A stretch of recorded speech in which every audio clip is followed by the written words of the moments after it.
Hello everyone and welcome to Andy's Shed Live. This is episode 13, lucky for some, for Sunday the 28th of March 2021. How are you? Is everybody having a good day today? Hope you are. Hope you're having a great one. We'll start off with some housekeeping. As usual, remember, if you want to support the show here, you can support us over on Patreon. Patreon.com/AndyShed. Patreon.com/AndyShed is the place to go to support us for just $1 a month. And those US dollars really do help. If you fancy going and supporting us on there, it would be ace. It really would.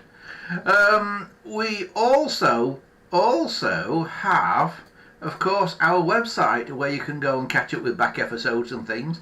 andyshed.coldpress.net is the place to go for the website. That's andyshed.coldpress.net.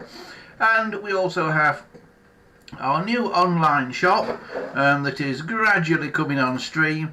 Enzemporium.coldpress.net is the place to go there if you want to go and have a look at what we've got there. Foam bits, model railway bits and pieces and kits. If you do model railways and you want some cheap kits for rolling stock, that's the place to go. Enzemporium.coldpress.net.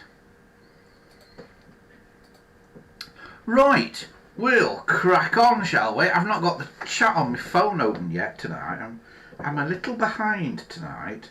Just bear with me a moment. I shall open it up on YouTube so I can actually see it, which always helps, doesn't it?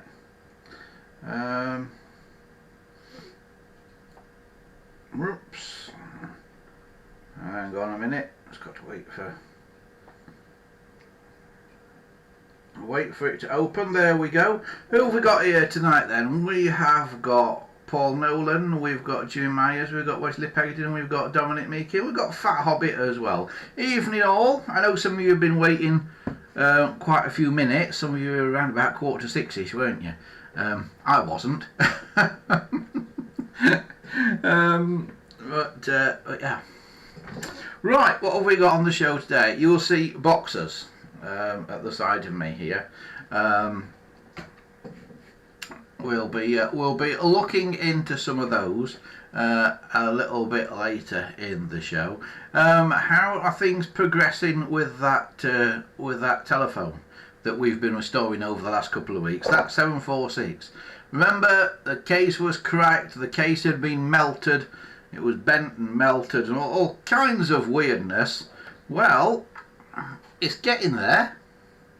It's getting there. I don't know if you can see under that case, under the front of that case, this little lug thing under here, this, that was kind of bent down last week because all the front of the case had been melted, is now kind of back more or less straight again. And the way we've done it is with a little gas torch. Did it with one of these? I got this out of Aldi. No, Lidl I got this out of. And it's a little gas thing. You can use it as a soldering line or you can just use it as a heat gun. I've been using it as a heat gun. And I'll show you what I've been doing in just a moment. I'll just stick the light on so we can see what's happening a bit better.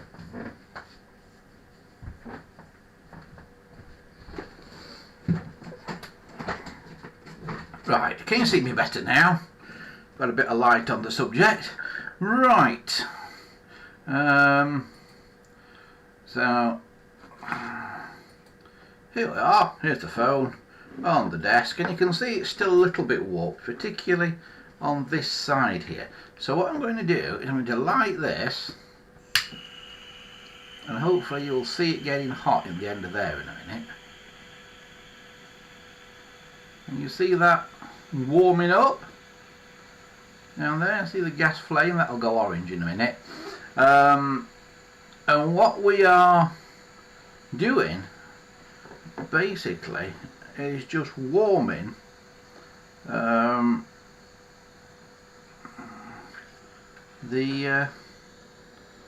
front of the phone up just here.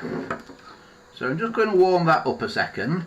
What are people saying in the chat? Dominic says, by the sounds of it, these phones you've got seem like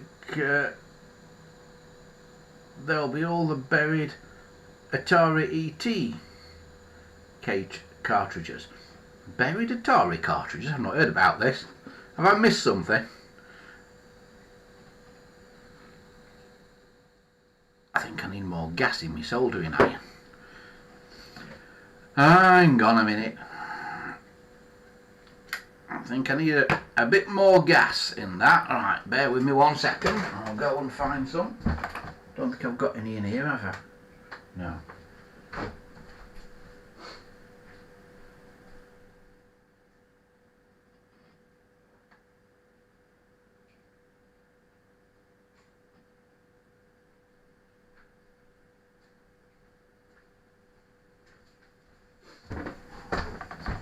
Right, I'm back.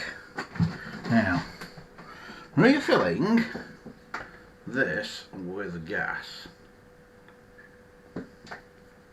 is not always easy.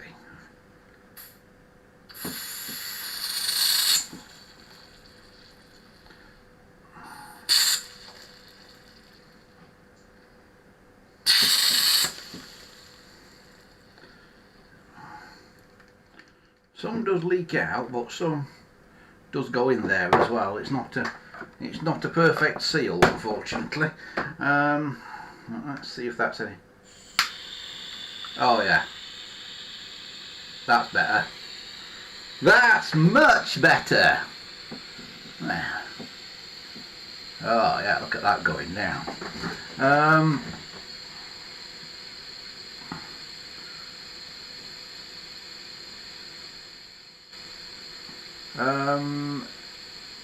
Yeah, don't check. The Muddy 706 you've got will be like the buried Atari ET cartridges.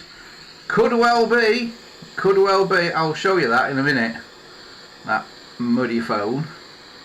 When we've just warmed this up. So what I'm doing here, I'm just trying to warm up the area that I want to bend back, and this gun is relatively warm. You don't want to put your hand any closer to it than that, really. So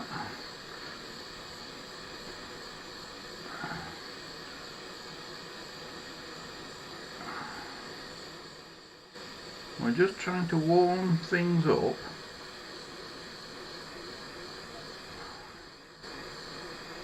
around this corner.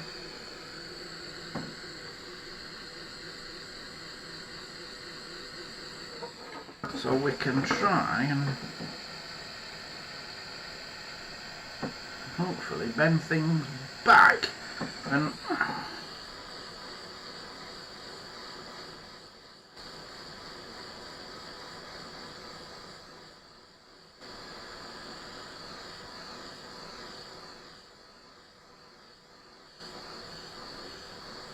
so what we're doing, I don't know if you can see, it's just warming up this corner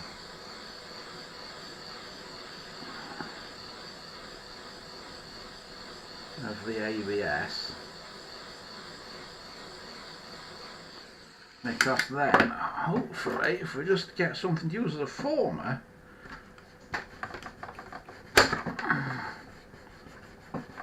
we can sort of press some of it back into shape, and it's getting there. It's getting better than it was.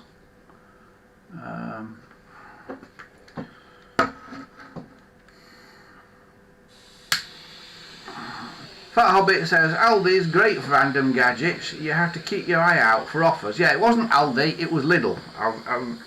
I get Aldi and Lidl terribly mixed up all the time. I never know which one I've been in out of Aldi and Lidl. Whoever designed the branding for those two supermarkets did a really rubbish job, because I can't tell one from the other.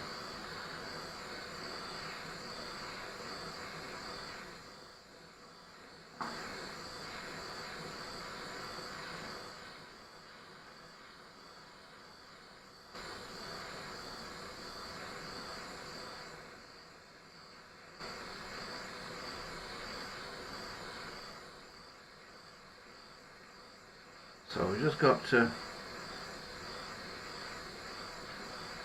warm this up. Try not to melt it and make it go bubbly, but warm it up and make it pliable. That's the key thing. And try to somehow straighten it out.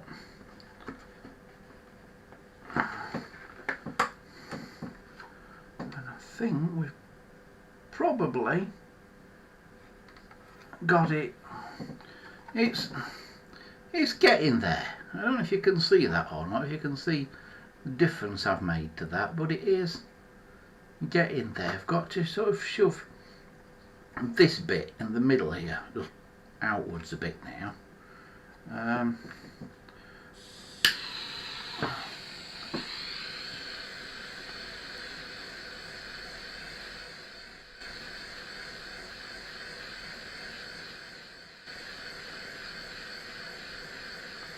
Fat Hobbit says he mixes Aldi Lidl up as well.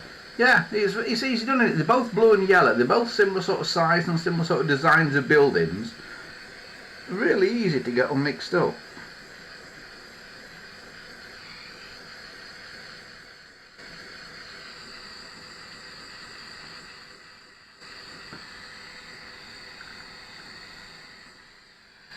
Right, and that has more or less gone back into place where it ought to be. The only thing that hasn't now entirely gone back where it should be is the thing in the middle. Sorry, I'm not under the camera. The thing in the middle now. So, right.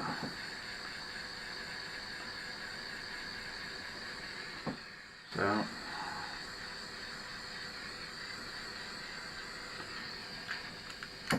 let's now see if we can just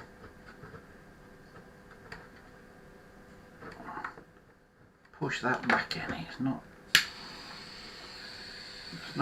playing ball at the moment, that.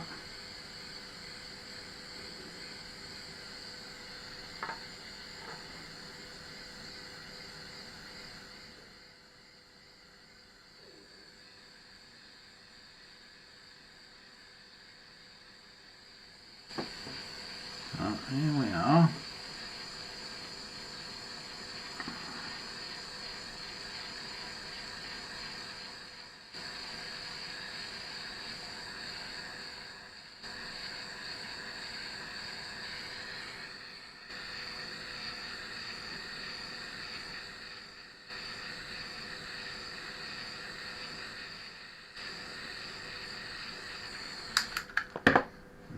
Hoping now I can just, yes I can, that's soft enough now that I can just bend it back with my fingers like that.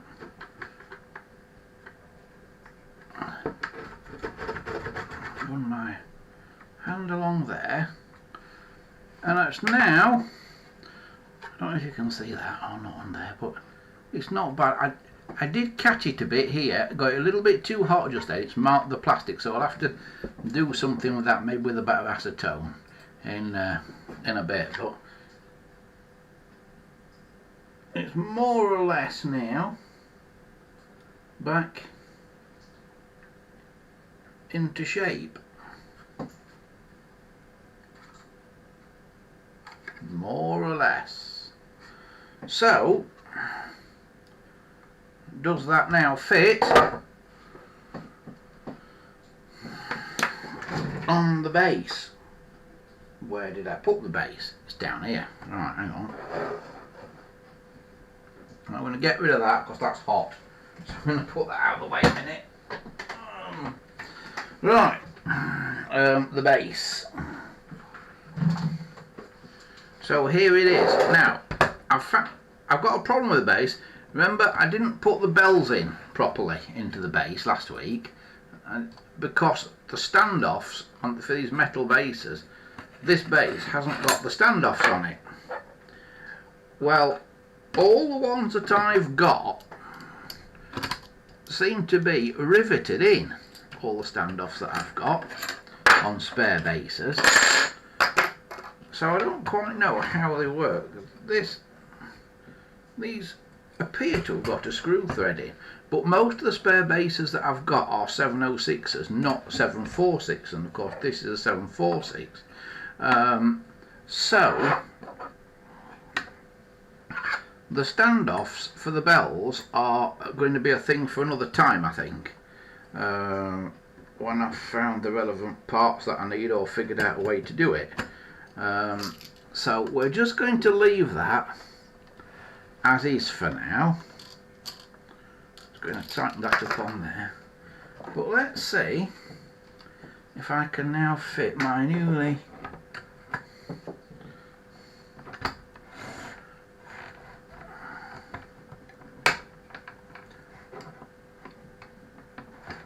straightened out case, and that's a bit low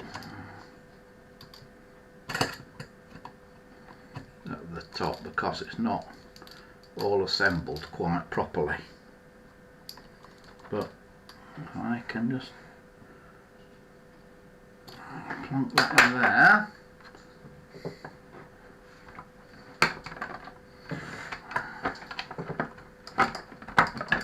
That one there, like that.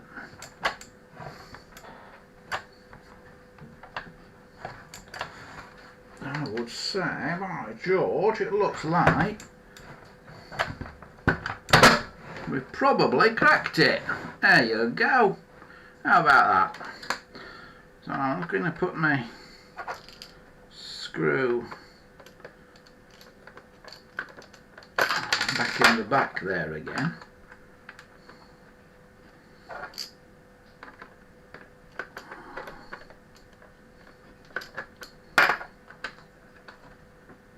This doesn't line up very well on this. This screw should be retained in the casing, of course, and on this particular phone it isn't. So I'm just going to try and get it back in the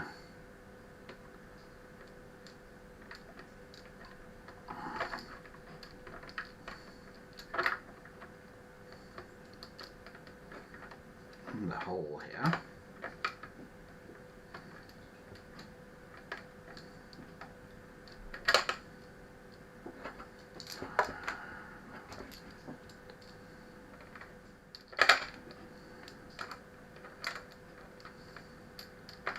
Because I'm trying to do it live, of course I can't do it.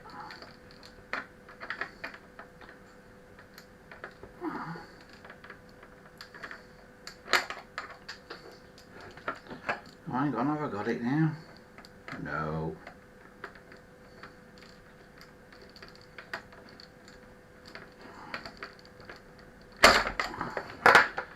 The problem is, it doesn't line up the hole in there. Doesn't line up with what it's supposed to go into. The casing doesn't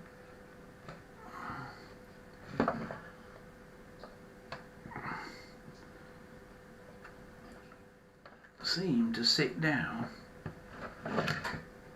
quite far enough, and it's because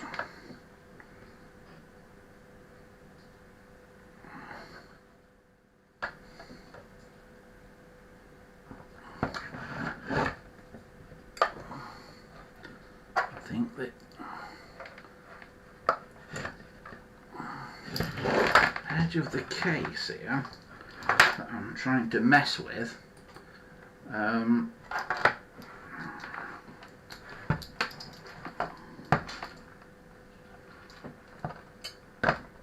don't actually go for that's better. That's better. Where's my little screw? There.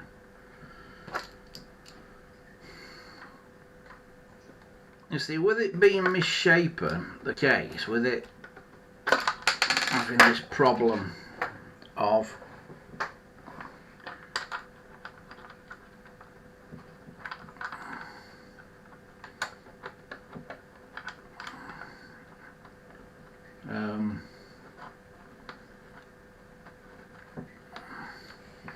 the problem of being misshapen and sort of melted, the case isn't quite lined up properly in certain places, and that is what is now giving me this difficulty in getting this screw back in.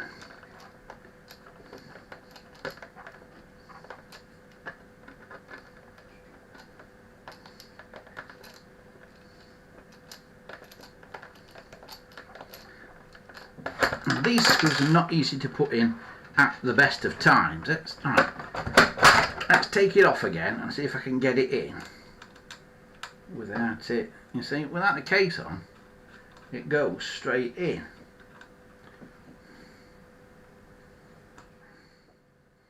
But it is pointing downhill very slightly. And then you put it in. Right, so let's put the case back on.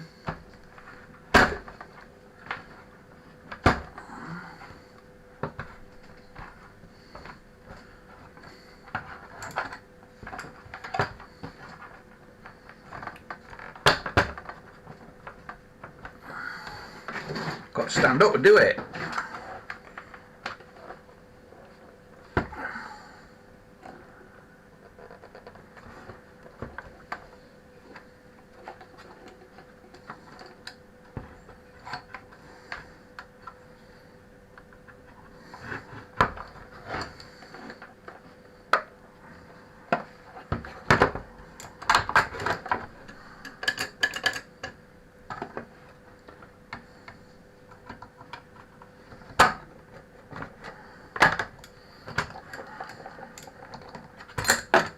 It's all fell apart now, because I'm trying to put things together that shouldn't really be together, you know, because I've not got all the bits.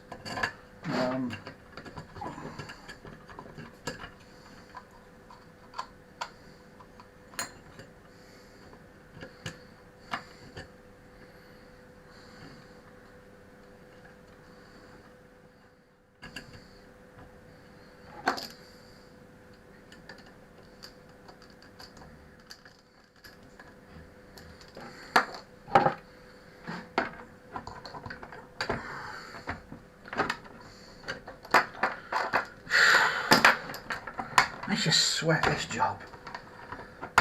Right, that's on. Right, the hole's not in line again now.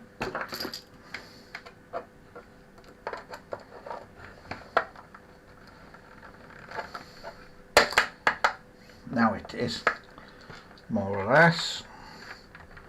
Right, let's see now if that will go. That's it. Just going. There. Right. So we've got that. For now,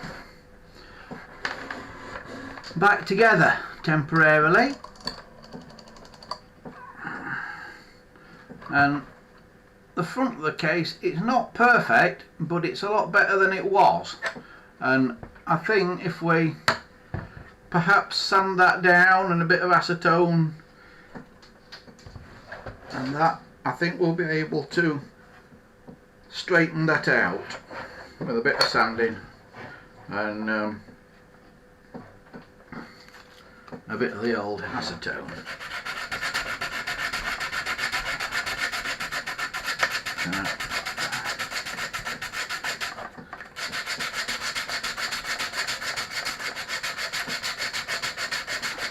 I want to do a sanding block really, so we get it all straight.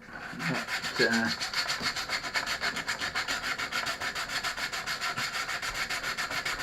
here it is, just to give you the idea of what we need to do. And I think that'll straighten out and be passable.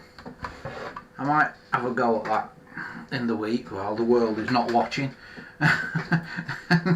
and show you the finished result next week perhaps. Okay. Marvellous. God, good hearing it. Right. So, I'll put that back down there where it was before. Right, well, I wonder what everybody's been up to in the chat, which I've kind of not taken much notice of while I've been doing that. Dominic says, my green Mark 1 746 is SPK73-2, he thinks. Yeah, the Mark 1 case seems to have stayed around into 1973. And it says, oh no, it's a TGR 73-1. I don't know what TGR is. I don't know what manufacturer TGR was. I don't know what code that was. Wesley says, the Yeoman I just cleaned up had the same standoffs as that one. So, and metal ones did it then, Wesley. Johnny says, Murphy's Law states that whenever something is live, it goes wrong. That is very true, Dominic. That is very, very, very true. You wouldn't believe the number of times I've had the case on and off that phone today. And of course, as soon as you try and do it live for YouTube, you can't do it. Paul says, does anybody know roughly when the last GPO BT dials were made? I've got one from 1984, he says. That's a very good question, because they were still basically dishing them out in 1984. They were still dishing out the phones in 1984, and of course they would have been in service in people's homes well into the 90s, quite easily. So I would not be surprised if they kept making them. Now, they made very cheapened dials, you know, sort of all plastic variants and that in the 80s. But if we're talking about those cheapened versions, I wouldn't be surprised if you couldn't find some of those from the 1990s. Wouldn't be surprised at all. But certainly 84, 85, they were definitely still doing them. Dominic says, when it comes to the bezel, I wonder if you might go for an alphanumeric one to see what a blue 746L would look like. I think it's too late to have an alphanumeric one on it, Dominic. I think that stopped around about 71ish.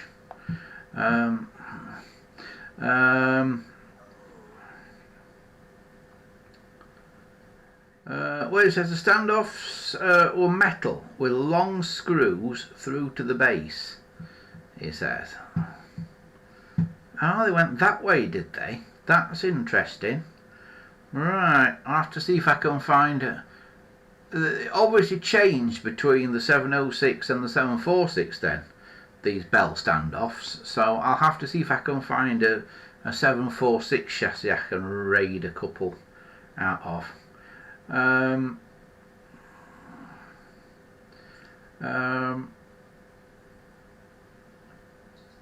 Paul Nolan says, the only phone missing from his collection is a Yeoman.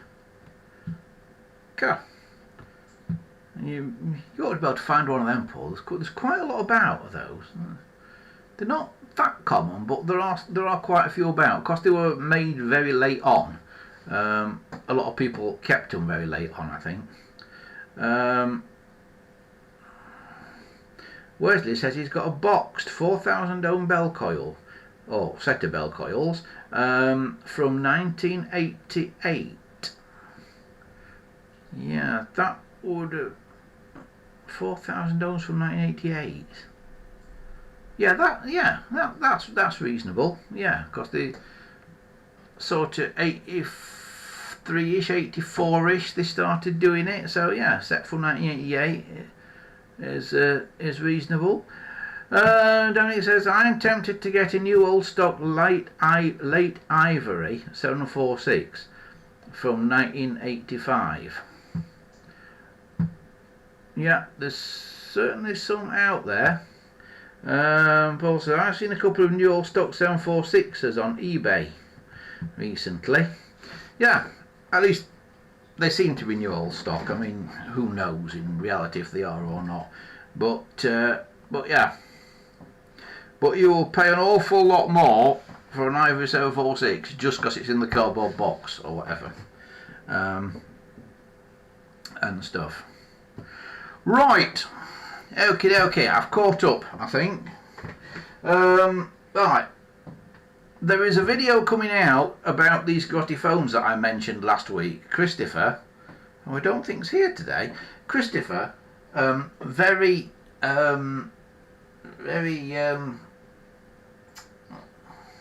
astutely spotted this over my shoulder. And it's just one of the phones.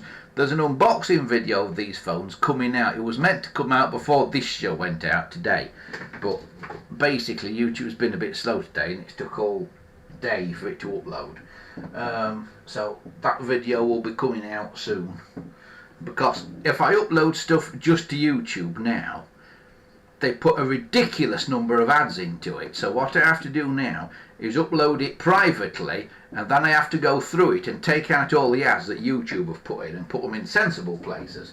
Otherwise they put an ad in like every 30 seconds. It's crazy. But yeah, these grotty phones that I got the other day, I'll show you this one down here first, because this will give you some idea of the grot. This is a 746. No, 706 rather. And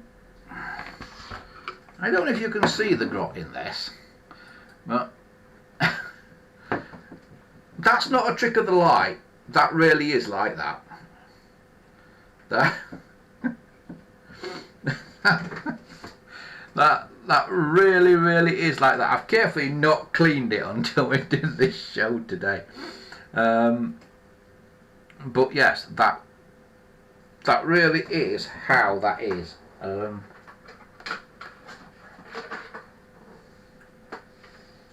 just looking if I've got anything I can rub a bit of it off with now. Let me go and get a bit of kitchen roll and you'll see how filthy that is.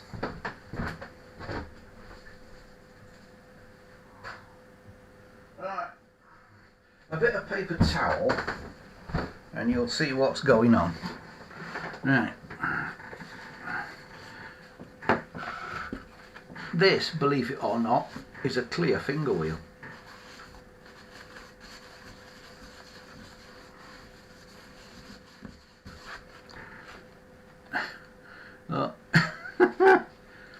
The dust on it is just phenomenal. It's absolutely ditched.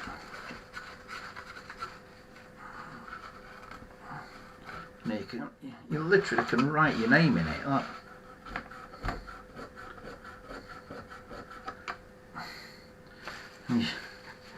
Can you see how filthy it is? And this is interesting because we need to take the dial out of this, because underneath, if we look underneath this, we can see that it went back and was rebuilt in 1977 into a 706F, but originally it was a 706 CB dating from 1960. So it was a very early 706, and it was a 706 CB. Now they stopped making 706 CBs. CB means basically it didn't have a dial. It was a central battery phone, and you wanted to make a call, you picked it up and spoke to the operator to place your call. Now they stopped making 706 CBs because they decided, oh, we could just make ordinary 706s. If somebody wants a 706 CB, the engineers out in the field can just take the dial off, basically, because that's all the difference is, pretty much. So they stopped making CB. So a 706 CB is actually very rare to have one that is actually genuinely a CB. So I'm thinking of restoring this as a CB.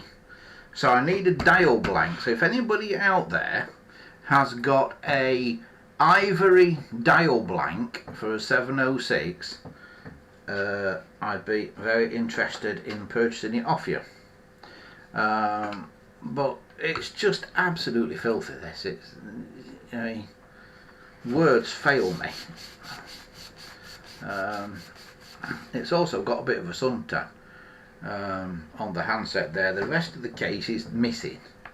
You know, the 706 case didn't come with it, but I've got some 706 cases, so I think we're going to try and turn that back into what it originally was, that one. So there's one of the grotiphones, but the one that that Christopher saw the other day was this one. No, the plug on the end of it.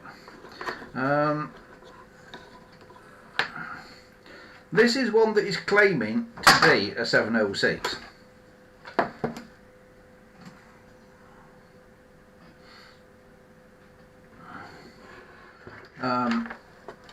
Underneath, this is claimed to be from 1967 706L, so it was lettered AEG 1967, and it's a model 2A. Now, the interesting bit about this is it's obviously not a 706 because it's only got numbers around the bezel, not letters. So this was obviously on the production line at AEG, going to be a 706L, and they sold some phones privately to some kind of business or something somewhere, and realised they hadn't got enough, so they just whipped one off the production line for the 706s, quickly changed the dial bezel into one of these number only dial bezels that the add-on packs exchanges, and that's what you've got here. You've got a sort of private version of a 706, what I call a 706 clone. Ericsson famously did them a lot with their N1900s, but here you've got what did I say it was? AEG.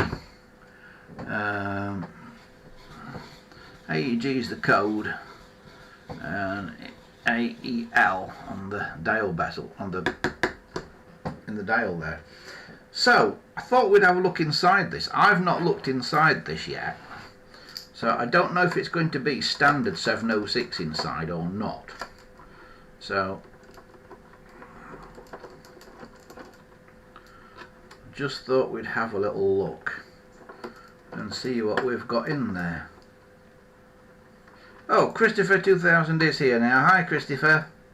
Paul says, Lord knows when that CB706 was last used. Yeah, no idea, Paul. These grotiphones all came from the same place. Chris says, did you get my email of the telephone swap? I did, Christopher. I'll drop you a line in the week.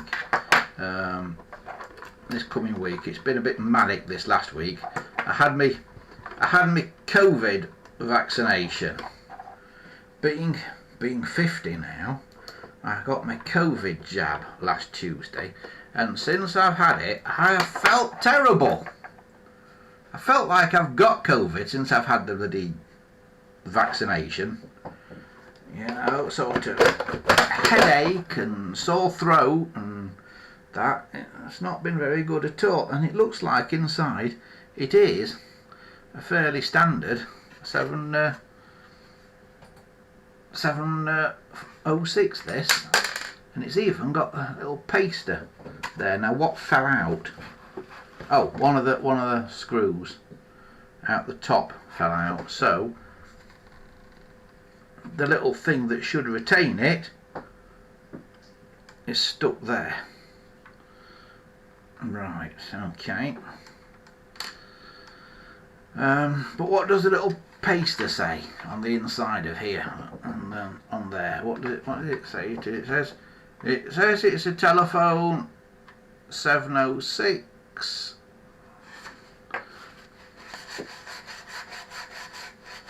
That is what it says. So that's a fairly standard paster in there. Trouble is, I've got so much stuff around now, I wouldn't have room to put anything. And again, inside, it's filthy. There's like cobwebs inside it, look. I don't know if you can see that or not. It's absolutely filthy inside. It's hanging in cobwebs. Now somebody's been in here and messed with this, I think, because it's actually got a grey line cord on it at the moment. So I wonder if somebody's been inside and messed with it. And it's also got a bit of wire jumping terminals 16, 17, 18 and 19.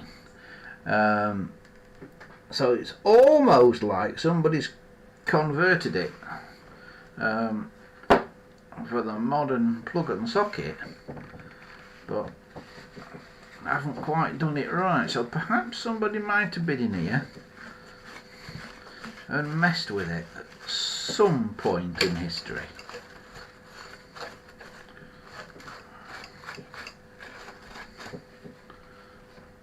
Try and get some of the muck out of it. Yeah, it is absolutely filthy.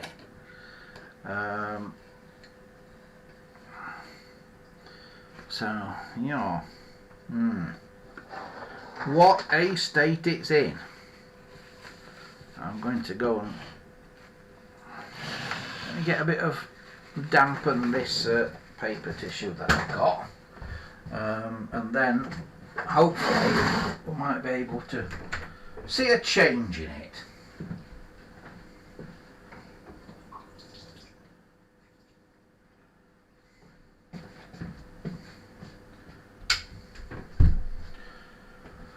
Right, so now I've dampened that, if we rub, does it make any difference?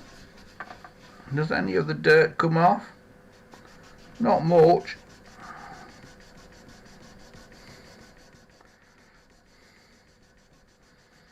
But this should be green underneath.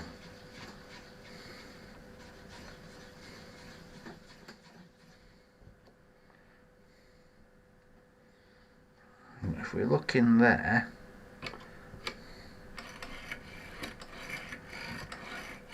I can rub some of the dust off there. Just look at the state of it. I put that in there and dial around. We'll get some of the muck off, and I can now see there's white chevrons in there. It says latter half of the 60s as a dial, so that goes along with it saying 1967 underneath it.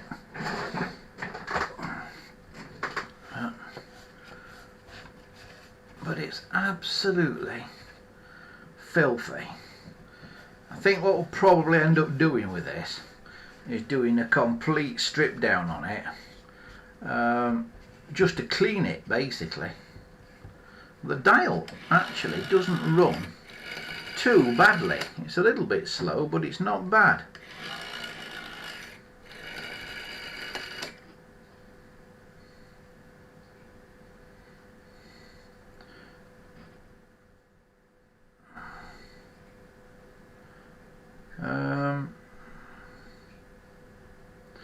Paul's in the chat. He says, how do you manage to find these phones in bulk, Andy?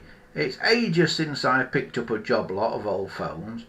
being in the NHS, I was around when lots of these clones were being taken out when you upgraded. Yeah. To be honest with you, I don't pick up a job lot very often now. These came off eBay, and I think they've been sat under somebody's workbench for a very, very long time. I think that's what's happened with them, and that's why they're so dirty. And I think that one that I showed you a minute ago, I think, has been sat under a workbench with the case off, which is why the circuit board and that is so filthy on the inside. But basically, about 4 or 5 years ago, I used to be able to pick phones up. You might get 10 phones for about 80 quid or something like that, and very rare you can do anything like that now. And the reason is, there are so many people now who have jumped on the bandwagon of telephone restoration and that, and then selling them on eBay. So many people have jumped on the bandwagon, selling them on Etsy as well, that it's just phenomenal how many people are now doing it. And the problem is, the number of phones around to do up are going to run out. So if you're making that your business, to restore old telephones and sell them on eBay, you know, you're going to run out of stock fairly soon. And that's why prices are now going stupid, and I refuse to pay the silly prices. So all the phones that I get these days are in this sort of condition, because I just won't pay the stupid prices. Now, having said that, I can give you some news that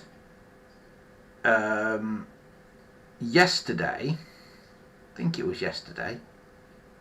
Was it yesterday or was it Friday?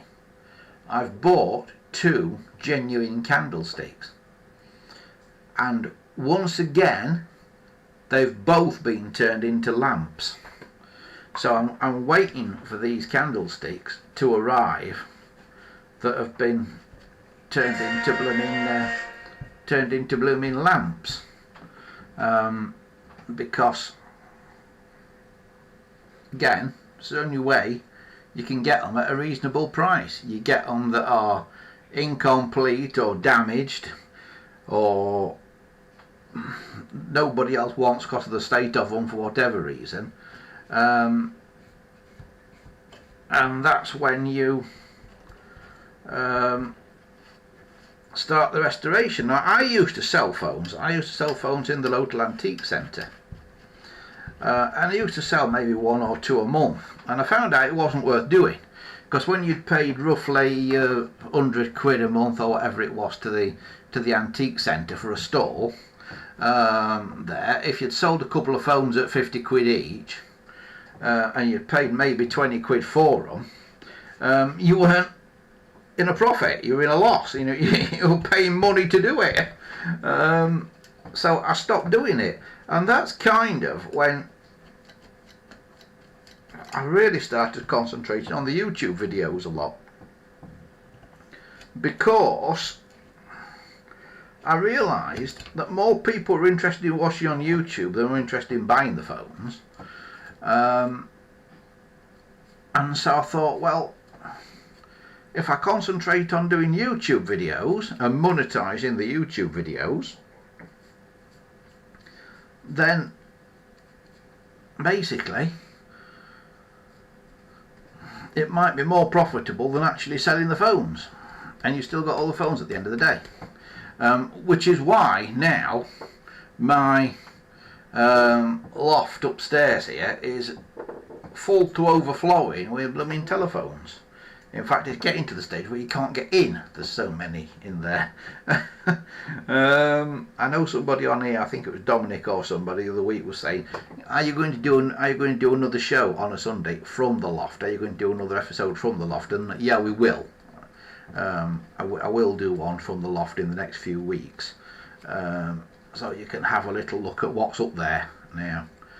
Right, I'm getting some of the dust off this with my damp tissue.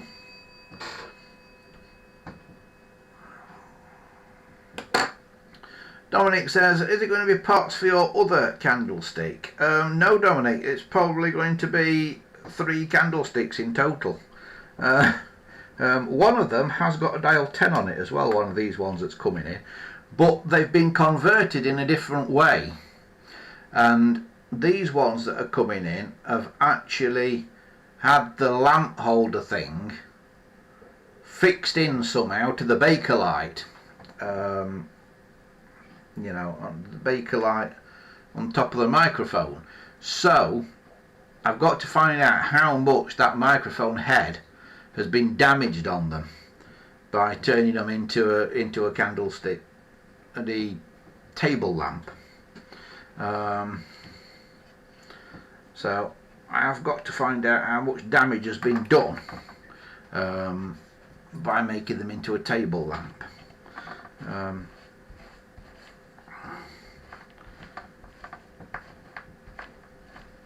So when they arrive, hopefully it might be here by next week, we'll be having a good look at them, seeing what sort of state they're in. Right, we're getting somewhere now. It's starting to look a bit more reasonable. I'll put the regulator back in with the regulator turned over so it's kind of out of circuit, which is what I always do. I always flip them over so the regulator circuitry is out of circuit. It's just one less bit to worry about, isn't it? Going wrong.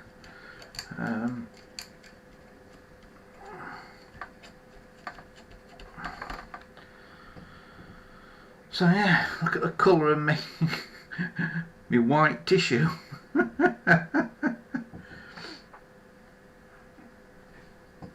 Christopher says, my bedroom cupboard is full of telephones.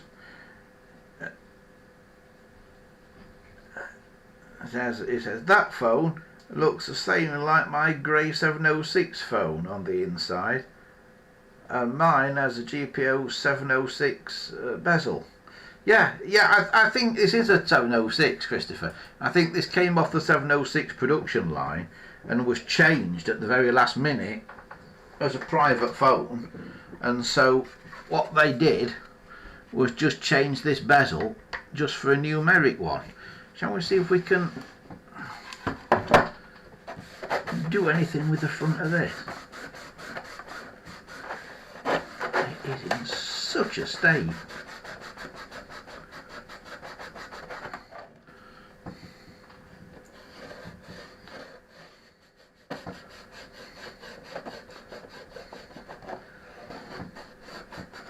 I think this is going to take some serious restoration, because whatever this muck is, it just doesn't want to come off. I think it might be paint that's been splashed on it,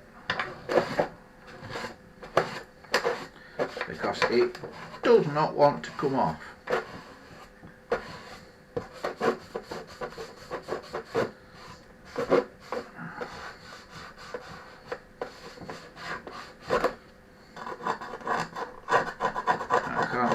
Scratch it off easily either.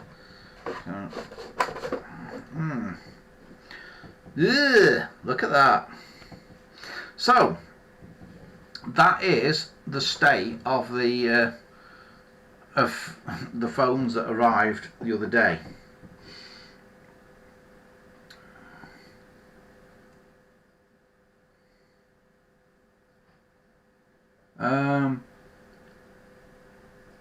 Paul says he used to send off checks to an old chap that used to deal in GPO phones before it was popular. It says, as you say, they're everywhere now. Yeah, they are. Yeah, and the thing is, the dealers are very variable now as well. There are some that are very good and that understand the history, and the prices are relatively sensible perhaps, and that. and there are some that are very fly-by-night, and they don't even do the conversions right inside them. I often get them that have been messed with, where the conversion for modern plug and sockets maybe not been done quite right. They've not put the resistor in and things like that. That happens quite regularly, so buyer beware if you're buying phones off eBay or Etsy or whatever. I say I don't sell them now generally, but I do restore them for people. So if you were to say you wanted a phone like this, say, and you got one off eBay in this sort of a state, you could then send that to me and I'd give you a quote for restoring that back to how it should be. But I restore them for other people now. I don't actually restore them to sell them myself anymore, because it's just too much hassle and there's too many other people doing it. So that is about the size of it. I'm just going to keep going with a bit more cleaning. We're going to call it a day quite early today, because I say I'm still feeling the effects really of my COVID jab. At least I'm hoping that the effects of my COVID jab from last Tuesday. I had it on Tuesday evening, this jab, and I felt fine until about Wednesday lunchtime. And on Wednesday lunchtime, I suddenly felt really fluey, you know, got a headache and I felt very lethargic and all that. Thursday it was going off. Friday I was sort of okay-ish. Yesterday was reasonable. Today it's sort of coming back again. And I feel like I'm getting flu. I can feel it in my teeth. You know, you get an ache in the base of your teeth when you're getting flu. And I had it in the bottom of my back the other day. That ache in the bottom of your back that you get when you're getting flu. I've not got that today, but I had that the other day. So, not feeling too clever today, really. So, the main thing at the moment is, I'll not say I've got a sore throat, but I know it's there, sort of thing. I can feel it. So I don't want to be talking for too long today. Don't all cheer at once. So I'm going to go and sit down and put my feet up and maybe watch a bit of telly if there's anything on.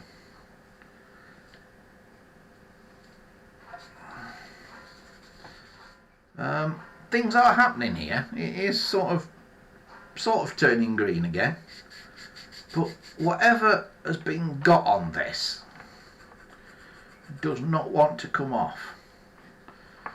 So we're going to have to do something to, it's like very watered down paint or something that's been got on it.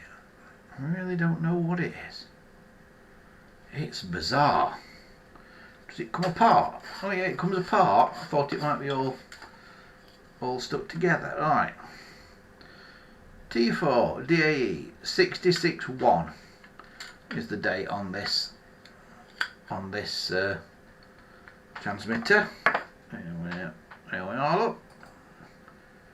661 is the date on there.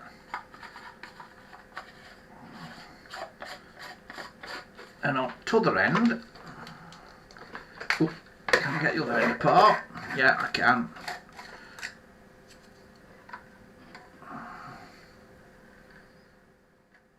$66.3 AEG, it says. So that's probably original, and it's an interesting one because it's one that's screwed together. You don't often see those that are screwed together, but that one here. So that's probably original.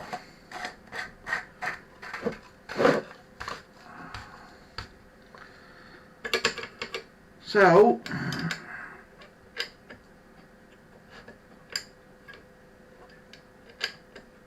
I would say we've got some work to do, yeah.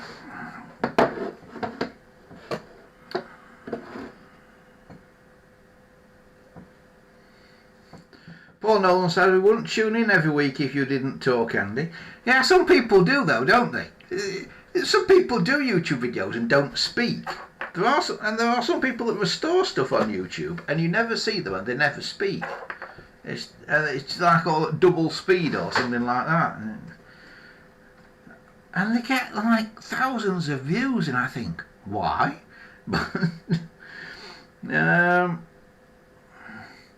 Paul says, I'm glad I kept all of the Audible Clone 700s from the NHS now.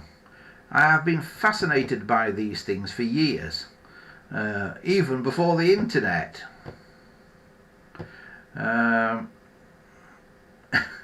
Yeah, talking of clones, let me put this one back together before I do anything else, because I've got to reassemble this thing on the top here, haven't I? I've got to reassemble this, because this, the screw that goes in here, that should be retained like that one is, because there should be like a nut on the back, like that, you'll see.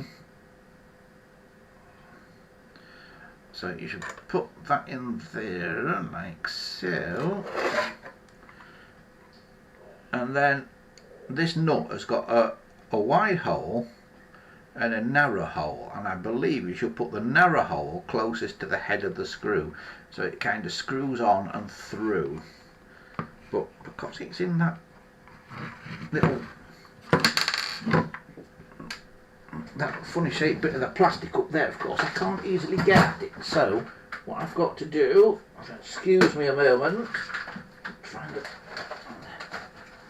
a pair of needle nose pliers that I can grab it with.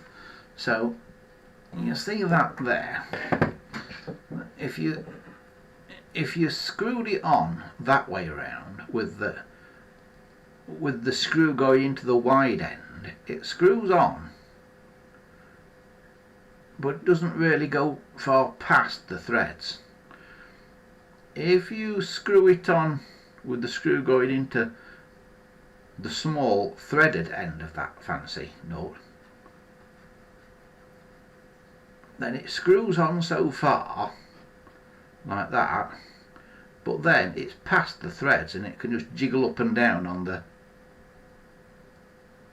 screw. The nut can jiggle up and down on the screw, and that's how it retains it when you unscrew. So that's the way around it's got to be, like that. So we've got to put the screw back in there, hold that way up, put that in there, and then hopefully we can screw the screw in.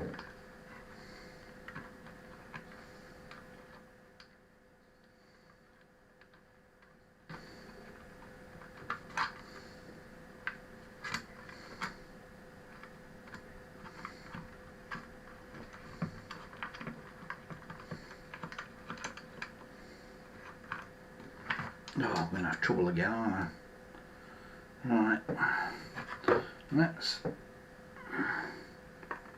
see if I can get it that way. Right.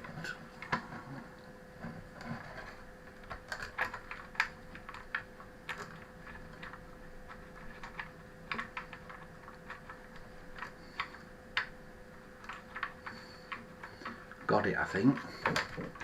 Got it. Right. Put the pliers down now. Hold that now with my finger in there. I can get my finger in there. Screw that right down.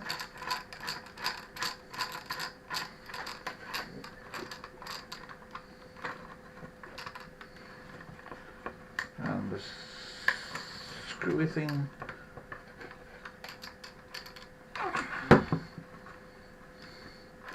should then go right past, the nut should go right up then.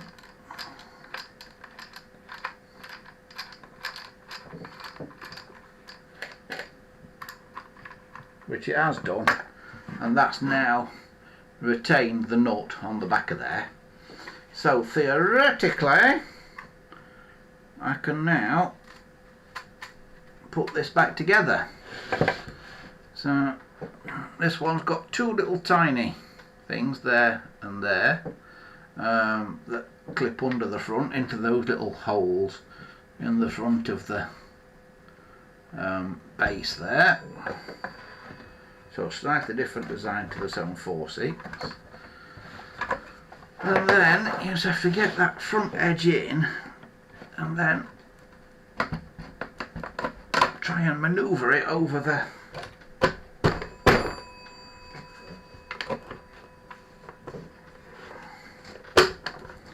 rest of the phone and over everything else, which I think I've managed to do.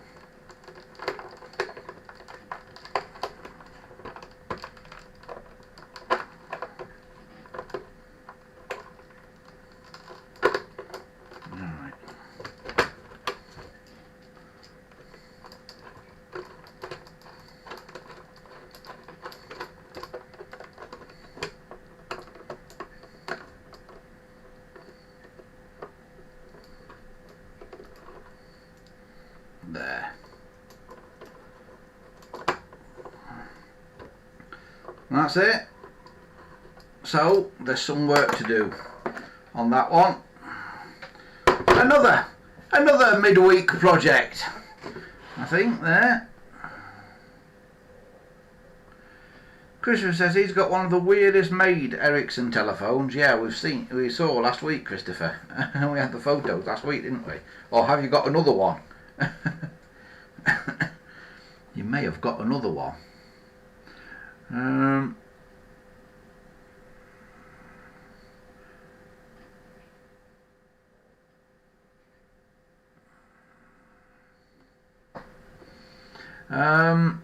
Dominic says, I have an old dark room safe light marked hospital property, maybe from the X-ray department. And Paul says, yes, quite possibly, Dominic. So many departments are involved. Yeah, they are. The NHS is good at having departments, aren't they? They really are. But yeah, apparently London Transport was a good source for old telephones at one time.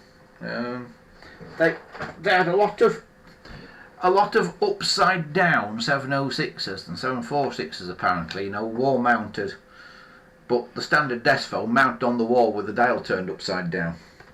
Apparently they had a lot of those because it was cheaper having those than having a proper wall phone, and they were anything to save a little bit of cash. So I'm told, and that's why they did it. I'm just moving things at the moment, trying to make a bit of space. So I've got a fighting chance to be able to get out of here in a bit. It is so cluttered in here. Right, this one. Right, I'll put this one back where it was. Ugh, it's horrible. It's so mucky. Look at the muck it's left on the desk.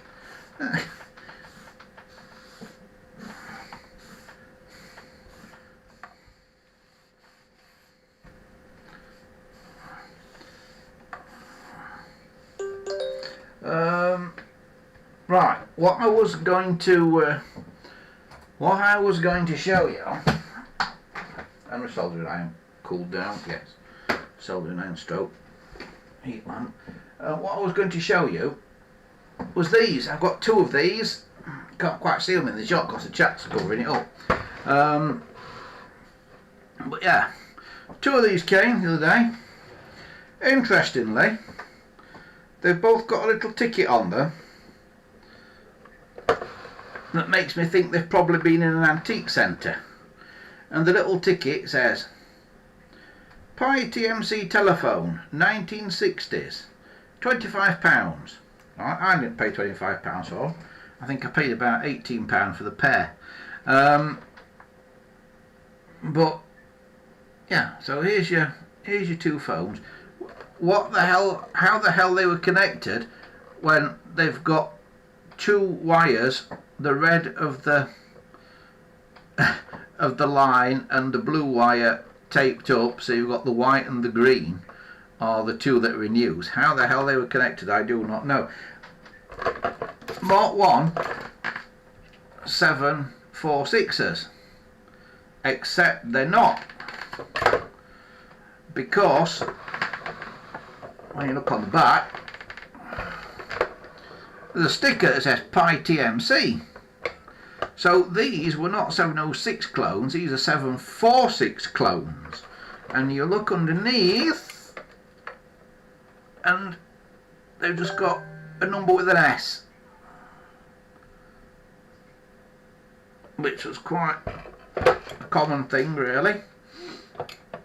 So this, what we've got here, is actually a 746 clone.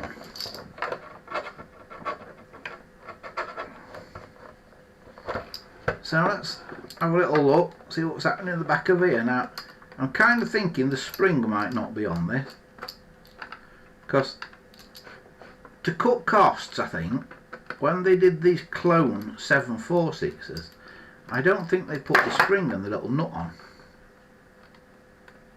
because when you get these clones it's always missing, and it is missing, look, the spring and the little nut is missing. So see if we can get the top off without having to take the die off. Yeah, God, that's nice and clean inside. That makes a change, doesn't it? You don't often get them like that on the inside. Blimey. And I've just found some broken bits of dial bezel inside it.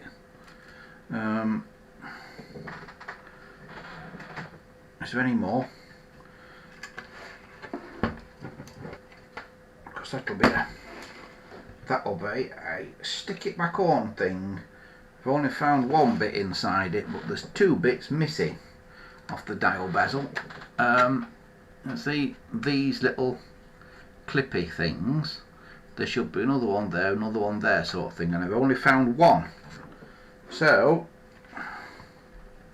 looks like somebody's bid in it, because if I just broke that, taking the case off, obviously all the bits would be there, and they're not. So let's take the dial bezel off this now.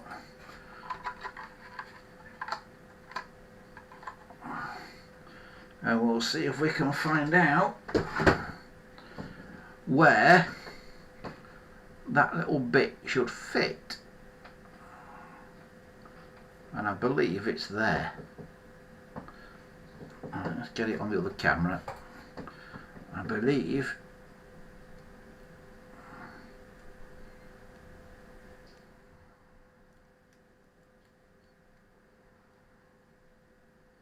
that's the place there. Right, acetone time to put that back on. Just put my acetone brush away. Get that out again. Where's my bottle of acetone gone? It's down here somewhere. Right, here's my bottle of acetone, and here's my acetone brush, which has actually gone hard, but it'll soon soften up again when it gets any acetone.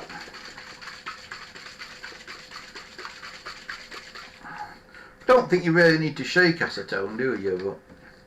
But oh well, done it now. Right, so there's the acetone. So what I'm going to do is try and soften up the edge of that. Also try and soften up the edge of the broken piece.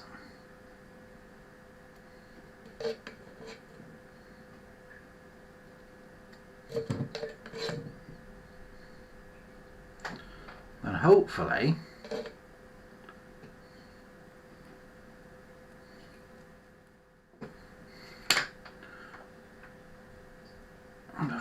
all dries out, we can stick it back together. Somehow like that. Okay, you see that? And because you're actually melting the plastic, you're not using glue, you're melting the plastic. When it's all dry properly, it should be as strong as it ever was. Let's put some more acetone on just to get into the groove there.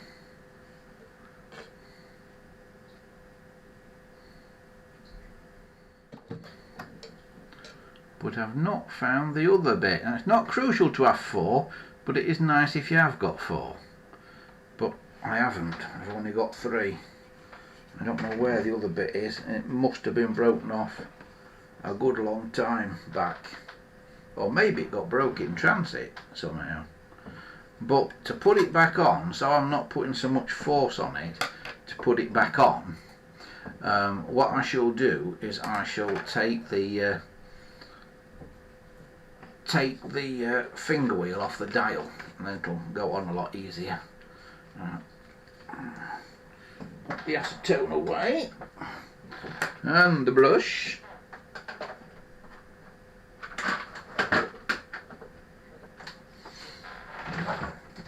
Right, where am I?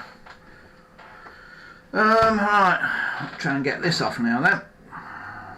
So it's time for the old sellotape trick, or the old, in my case, Poundland insulating tape trick. There we go. That one came off easy. Interesting dial label. In fact, there's 2. There's that dial label. Emergency call for fire dial 0 medical 277, and it's tel number 3345, and behind it there's a blank one. Oh, hang on, and there's another blank one, so there's 3 in total. Cool. That's good, isn't it? Cool. I'll put them back in when I reassemble it in a minute. But what I'm going to do first of all is take this off. Now this is a countersunk screw in the middle of here. There's countersunk and non-countersunk ones, and you have to get the right screw for the right finger wheel. This should then be a countersunk finger wheel, which they're not all. And it is, though. You can see that on the camera, but in the centre of that finger wheel, the hole has got a nice sort of countersunk shaped hole, so the screw fits in it nicely. If you were to put a screw with a flat back in there, when you screwed it down, it would crack and make all cracks radiate out from the centre of there, which is not really what you want. So we've taken that off now, so that should now be easier to refit the case. Where have I put the case? It's up here. Alright, so we have to look now on the back of here where the cutouts are to refit everything, and it goes like that, I think, and then we can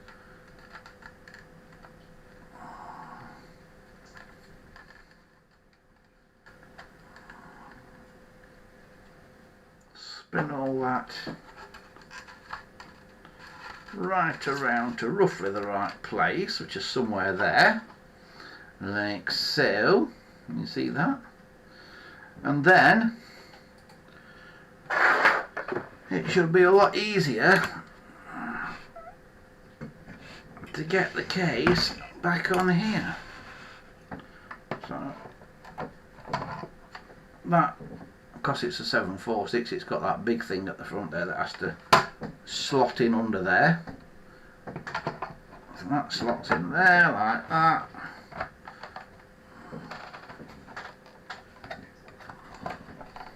move the dial bezel upwards as far as you can. Make sure the dial bezel is spun around so the cutout engage with the finger stop. Lift it up towards the top as far as you can, then it should seat down on the bike like that, and you're on. So then we take the screw, which again, for cheapness, they've not bothered with the little spring or the little retaining nut that you normally get on the back of those. And for the second time tonight, we'll try and fit one of these screws. This one's not as bad though, because the case is not warped or anything, so it goes reasonably. Don't put these in too tight, because if you go beyond the screw thread into what you're screwing into, and you can do that, then you've got no way of getting them out again if the spring's not present. So that's that's back on. I can now put the finger wheel back on, I guess, which is quite mucky. Give that a bit of a clean. I'll do this properly, of course, when the phone gets fully restored one day. We'll put that on there. Countersunk finger wheel, countersunk screw. Make sure you've got a matching pair. I say this every time because sometimes people don't and it causes damage.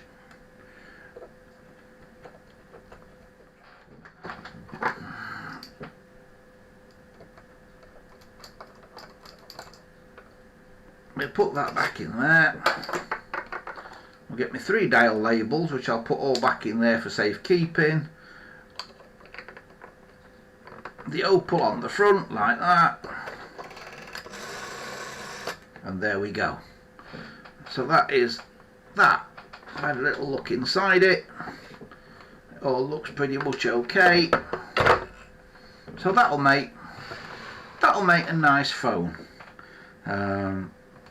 Basically it is a 746, but it's a private version of a 746, which makes it just that bit unusual, and also the fact it's a Mark 1 case, which you can tell because of the shape of this line here.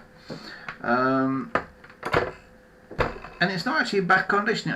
It is a little bit suntanned, it's a little bit yellowed, but it's not bad. It's not got a load of scratches or anything. It's in reasonable nick, that. So not bad. And as I say, I've got 2 of them. So that can go back up there for now. Right. So that is almost as far as we go, I think, for today. I'll just do a quick catch up with the chat before we call it quits. Jimmy says he can remember at school there was an upside down phone on the wall.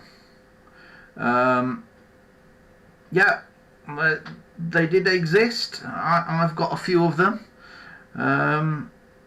In both 706 format, turned upside down, and 746 as well, which was slightly different.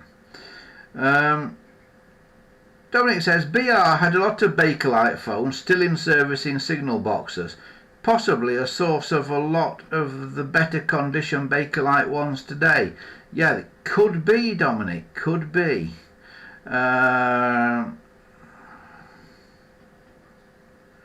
Dominic says, is that phone possibly from Pi's Cambridge Works? I don't know, because it's not got the code on. You see, it's not got the manufacturer code on, which would tell you which factory it was made in, because it's not a GPO one. It doesn't tell you which factory it was.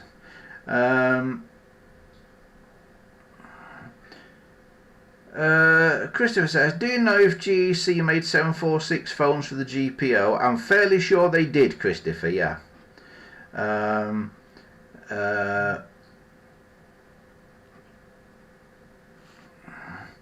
Chris says the N1970B phone he got was stamped wrong. It should have been stamped N1970A. That's interesting. Jimmy says, got to go, Andy. See you soon. Hope you're feeling better. Bye for now. As Sutty would have said. Yeah, bye, Jimmy. See you next time. And that's it. We've caught up with the chat. What time is it? About 7:30. So yeah, I think we'll call it a day there for today. Bins I've run out of stuff that I was doing. So I'd like to say I'm up to date with things, but I'm not really. Like I say, maybe next week or the week after we'll do an episode from the loft. So you'll be able to see all the sort of stuff that is up there. Remember, if you want to get in touch with us here at the show, the way to do it, if you've not got the email address for us or anything, I don't put the email address out on here because if I do, I get tons of spam.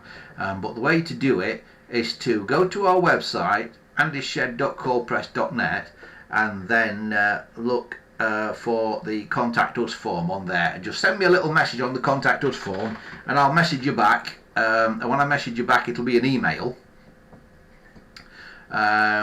And then you'll have my email because I'll have sent you an email. So that's how it works. So if you want to send photos or anything, that's the way to do it. Just get in touch with us through the contact us form, and then I'll message you back, and they'll be able to send us a photo by email because you can't send photos on the contact us form.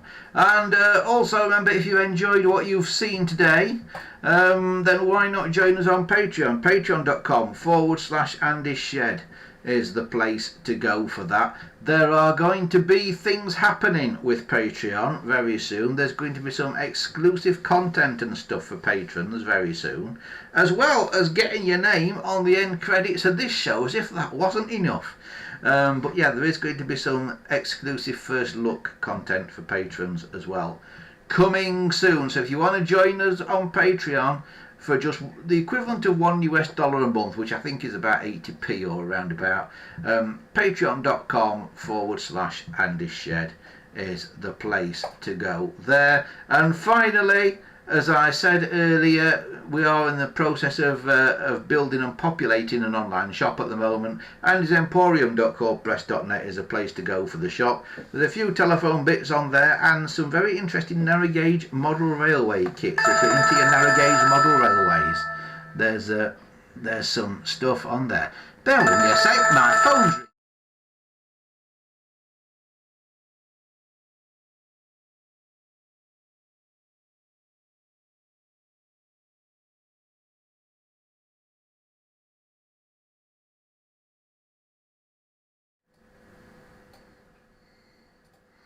It was one of those idiot calls. You know where your phone rings and the moment you answer it, it hangs up. Because I suspect it's a computer, just to see if it's a real number. And when it hears a voice, it then hangs up. And then an underpaid person in Delhi will ring me back later and try and sell me something. I believe that's what happens. What you ought to do with those, if you suspect it's that, when you answer the phone, don't say anything. Just answer it, don't speak, and then it doesn't register that there's a human on the end of the phone and you don't get the call back later. Paul Nolan says, have I got to join Patreon again, Andy? No, Paul, you're already a member of it. If you stay tuned for the next few minutes, you'll see your name on the closing credits, Paul. So yeah, no, you're still on there, Paul. But I'm encouraging other people to join you because it's lonely in there on your own, isn't it? So yeah, the Patreon address again if anybody wants it, patreon.com/AndyShed. Right, that is about as far as we go for this week. Thanks to everybody for joining us, and also thanks for putting up with the adverts and things for the last couple of weeks. If you watch this stream back after the event, because I know there's quite a few people who watch this not live, if you watch it back after the event, give it a couple of days before you watch it back if you don't want to be deluged with adverts. Because what happens, although I don't put any mid-roll ads in it when I'm doing it live, there should only be ads at the beginning and maybe the end when you see it live. What happens is, after the event, YouTube automatically puts loads of adverts throughout it. After it's what they call processed, they stick loads of adverts in, and I have to go through then. As soon as they've done that, I have to keep checking it until I know they've done that, and then I have to take them out again. So if you want to watch it after the event, and you don't want to get loads of ads, then give it a couple of days until I've sort of weeded them out, and then you'll not get bothered so much with the ads. There will still be a couple in there, but you'll not get them like every 30 seconds, that ridiculous rate that some of the ads are coming on YouTube these days. Before I go, Christopher has got a couple of messages for us. He says, I think the Ericsson N1 and 970B phone I got came from the signal box on Australia Railways somewhere. It could well have, Christopher. It's the sort of place that probably would have had them. A big private system like that. He says, signal boxes in Australia have Ericsson N1 900CBs a lot of the time, and dial type N1 900 phones are still in signal boxes too. Cool. So there's a lot of Ericssons out there. Excellent. It's nice to know they're still in use somewhere in the world. No, it's a big place, isn't it, Australia? So, if you want to change your phones over, there's a heck of a lot to change. So, yeah, right, that is about as far as we go for this week. Thanks to everybody for joining us. Thanks to Christopher, Dominic, Paul, who else have we had? Fat Hobbit, Jimmy, and all the rest of the people too. Sorry if you've been here and I've not mentioned you. We'll be back around about the same time, same place next week. And if you want to see that phone unboxing video, it will be going up in the next couple of days or so. It's actually going into YouTube. YouTube is ingesting it, as they say, right now. So it will be going live sort of in the next couple of days, hopefully. And then there'll be more stuff as well. If there's anything you particularly want to see on these Sunday night live shows and that, let us know. Leave us a comment below or send us a message to the website andyshed.coldpress.net, and I'll do what we can.